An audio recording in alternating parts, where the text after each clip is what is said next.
Zini, tautā saka, ja kaut kas ož pēc sūda un izskatās pēc sūda, tad ir diezgan liela iespēja, ka tas tik tiešām ir sūds. Ja?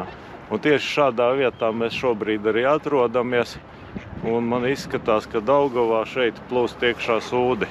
Dienvidu tilta krustojums ar Saulrieta krastmalu.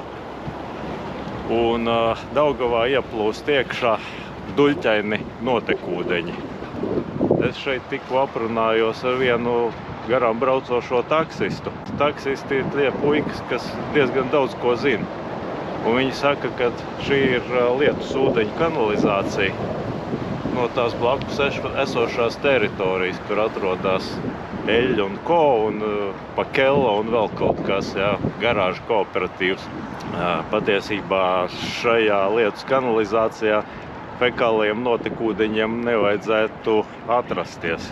Nu, tālāk paņemsim paraugus un aizsūtīsim tepat pāri upei uz bioru laboratoriju, lai noskaidrotu, kas viņos tur iekšā notiek, ko viņi tur satur. Varbūt man tikai izliekās, ka tas ir netīrs ūdens, varbūt, ka viss ir tīrs.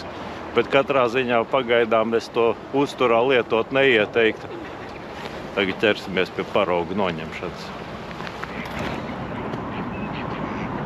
Šeit tiek iekšā silti notekūdeņi.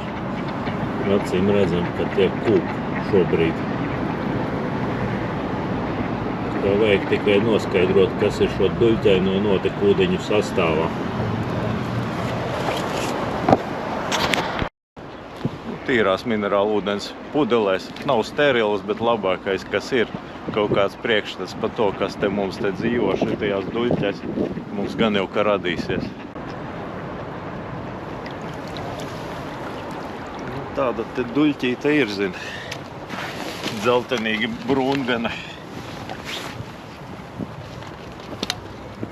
Tagad ar šiem paraugiem es došos tepat pāri upei uz bioru laboratoriju.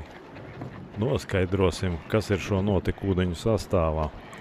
Un ja analīzes parādīs, ka šeit ir piesārņojums, es ziņošu valsts vides dienestam un Rīgas ūdenim, lai viņi meklē piesārņojumu avotu.